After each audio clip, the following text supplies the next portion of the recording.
It started with the sound of knocking. 3 slow, hollow knocks, coming from the far end of the hallway. But the house was empty.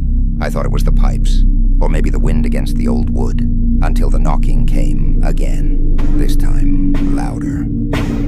Every night it returned, always the same door at the end of the hallway, a door I had never opened. I don't recall that door and hallway there last time I house-sitted. Some nights, I swore I could hear whispers leaking out from behind it. Low, urgent voices repeating my name. I tried ignoring it, but the more I ignored it, the closer the knocking sounded. One night, I woke to find the door had inched open. I felt a cold draft sweep across the hallway.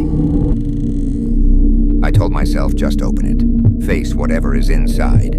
My hand shook as I reached for the knob. The metal was ice cold, burning my skin. The whispers stopped. Silence. And then, a single voice breathed right against my ear. Don't. I spun around. Nobody was there. The hall was empty. But when I turned back, the door was wide open. Inside, I saw myself standing in the dark, smiling, eyes black, teeth too sharp, head tilted in a way no human neck should bend. It whispered again, but this time the voice wasn't in my ear. It was inside my head. Switch! I blinked, just once, and suddenly, I was the one inside the dark room. I pounded on the door, screaming, but no sound came out. I couldn't move my legs. I watched as my double stepped into the hallway, straightened its neck, and walked away in my body. The last thing I saw before the door slammed shut was me smiling back at myself. The baby was already asleep when I arrived, wrapped tight in the crib, still and quiet. Then the call started. My phone lit up again and again, and every time it rang, the baby monitor flickered with static. When I answered, silence. The monitor crackled louder, crying mixed with static. But the baby in the crib lay still beneath the blanket. Silent, smiling. Something was wrong. The pictures on the wall showed faces I didn't know. The toys on the floor weren't the ones I remembered. I was in the house, but not the right house. I turned toward the mirror. My reflection. Only static where my face should be. The crying grew louder. Not from the crib, from the monitor in my hands. Its screen flickered, and I saw through it. A nursery. Not mine. A baby. Not the one in the crib. I finally see the family staring back at me. The babysitter that never left. The phone buzzed again. This time the screen showed a number. It burst into flames. The fire, the night I failed, the night the house burned. And I never let go of the baby in my arms. I stayed, because it was my fault. Because I could never let go. And this new baby, he needs protection too. I listen to white noise when I go to sleep. It helps me stay calm. After my parents passed, I moved into my aunt's house. She only had one rule: never close the bathroom door at night. She said if you do, it comes inside. I didn't believe her, until the night I forgot. I brushed my teeth and shut the bathroom door without thinking. The light was still on when I went to bed. From across the hall, I could see it glowing under the crack of the door, a thin strip across the floor. Then I noticed them. Feet, standing behind the door. The feet were shuffling anxiously, like something waiting to be let out. Then I heard the lights turn off. The glow disappeared. The whole house went dark. The door creaked open, slow and heavy. Then came footsteps crossing the hallway.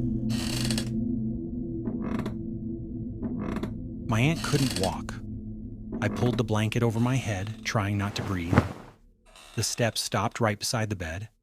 Then I heard it, breathing, right above me, slow and deep. I stayed still until the sound faded and the footsteps turned away. Then a whisper came from down the hall. In the morning, my aunt acted like nothing happened. But that night, I woke to the sound of her wheelchair rolling across the floor. When I checked, she was asleep. The chair was facing my door. Now, I never close the bathroom door. It never comes inside when I don't. But I still hear it walking. And sometimes, I see its shadow pass by the edge of my door watching. That's why I play white noise. Not because I'm in a new house, but because I need to block the sound of it. Talking, walking, peeking through the cracks of my doorway. I don't know if it's my aunt or something else wearing her shape. But the truth would be scarier. So I'd rather not know. We set up the baby monitor the same week we brought Max home. Our 2-year-old loved him right away. Every night, the same routine. Bedtime stories, monitor on, lights out. Simple. Until last week. It started with the alerts. Unfamiliar face detected. We laughed it off, maybe a glitch. But the next night, it happened again. Then came the sounds. Soft footsteps when we were both in bed. The monitor flickered like it was watching something move. Max barking at the walls, growling at nothing. One night, I checked the feed. The crib, the baby, sleeping, and under it, Max. His head bowed like something was petting him. But there was no one there. Just a faint shadow, maybe a trick of the light. I told myself that. The next morning, the nursery smelled like burnt wires. A small scorch spark above the monitor. Ash on the walls. We unplugged everything. My hands were shaking and we thought it was over. Later that night, I replayed the footage. The camera tilts like something nudged it. Right before it moved, Max looked straight into the lens. For a second, his face didn't look like his. It looked human. We don't talk about that night anymore. Things got busy. We needed help with the baby, so we hired a babysitter. And that was the last normal night in this house. I don't know how long I've been here. Days, maybe weeks. Let's start from the beginning. I came to house sit for a friend. An old place. His family had it forever. I've stayed here before, but this time, something feels different. Upstairs, I heard static coming from a room. Boxes, dust all covered in ash. When I touched the windowsill, my fingers came back black. I thought maybe from the chimney. I didn't think much of it. I should have. Around 2 a.m, I saw it. A hallway that wasn't there before. It stretched too far, too dark. Each step echoed like it wanted me here. The air grew heavy. I told myself I was tired.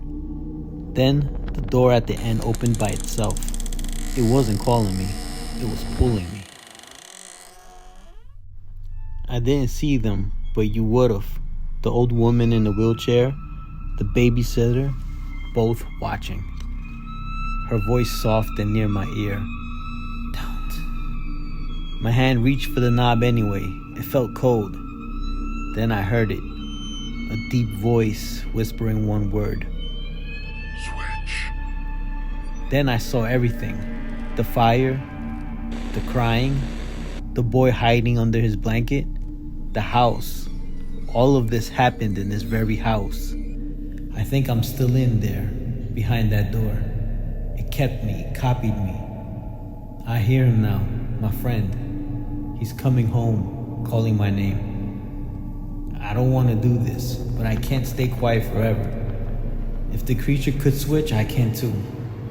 I'm sorry, man.